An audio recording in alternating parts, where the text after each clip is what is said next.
আমি খালি সকলের সহযোগিতা চাই।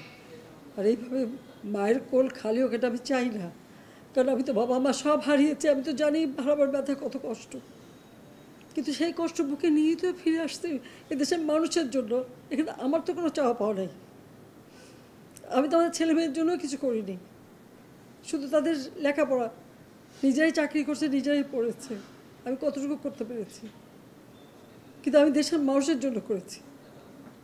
আজকে অন্তত মানুষের ভাত কাপড়ের ব্যবস্থা, চিকিৎসার ব্যবস্থা, তাদের কাজের সংস্থা সবই তো করে দিচ্ছিলাম।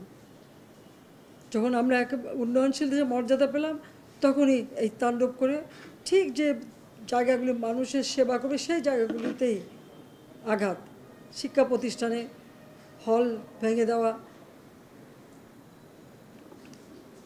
সবচেয়ে দুর্ভাগ্য যে ভিসির বাড়িতে আগুন দেওয়া। এর আগেও একবার ঢাকা ইউনিভার্সিটিতে ভিসির বাড়িতে আগুন দিয়েছিল, আপনাদের মনে আছে। রংপুরে সেখানে আগুন দিয়েছে। ময়মনসিংহ কৃষি বিশ্ববিদ্যালয় থেকে শুরু করে বিভিন্ন জায়গায় এই তাণ্ডব চালিয়েছে। রাজশাহীতে এই তাণ্ডব চালিয়েছে। বিশ্ববিদ্যালয়গুলিতে সেশন জট ছিল, আমি সরকার আসার পর থেকে কোনো সেশন জট নাই। লেখাপড়ার মান উন্নত করা, যাতে এখান থেকে পড়ে আবার বিদেশেও পড়তে হবে, সেই ব্যবস্থাও করে দিয়েছি। কিন্তু তারপরেও কোটা সংস্কার আন্দোলন, কোটা তো আমি বাতিলই করে দিয়েছি। আমি আহ্বান করেছিলাম যে একটু ধৈর্য ধরো, হাইকোর্টের শুনানি হবে, হাইকোর্ট যে রায় দেয় না। তারপরেও এই আন্দোলন হবে। আজকে এই যে এতগুলি মানুষের জীবনের ক্ষতি হলো, এতগুলি পরিবার ক্ষতি হলো,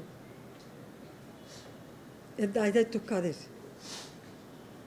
আমি দেশবাসীর কাছে সেই আহ্বান জানাবো যে এই ধরনের ধ্বংসযজ্ঞের জন্য এই দেশকে নিয়ে আর কেউ চালাতে না পারে। আমি সকলের সাহায্য চাই। আর আমি চাই না এভাবে মায়ের কোল খালি হোক আর এভাবে মানুষ অসহায় হয়ে পড়ুক। এই হাসপাতালটাই তো আজকে আপনারা দেখেন কত সুন্দরভাবে করে দিয়েছি। কিছু নেই হাসপাতালে, একটা লিফটও ছিল না আমি যখন সরকারে আসি। আর সেই এই হাসপাতালও আমার আব্বা স্বাধীনতার পর জাতির পিতা বঙ্গবন্ধু শেখ মুজিবই করে দিয়েছিলেন। আমি সেটা উন্নতি করেছি বলেই তো আজকে চিকিৎসা দিতে পারছি, নইলে এত রোগীর চিকিৎসা দেওয়া কোনোদিন সম্ভব হতো না। তো আমার কি এটাই অপরাধ যে আমি মানুষের জীবন মান উন্নত করার জন্য কাজ করেছি, আর সেই জায়গাগুলিকে হামলা করতে হবে? কোভিড-19-এর সময় যেখানে আমরা সবথেকে ভালোভাবে মানুষের চিকিৎসা দিতে পেরেছি, সেই কোভিড হাসপাতাল সেখানে আগুন দিয়েছে। এটা কী ধরনের খেলা? যাক, আমি আর কিছু বলতে পারি না।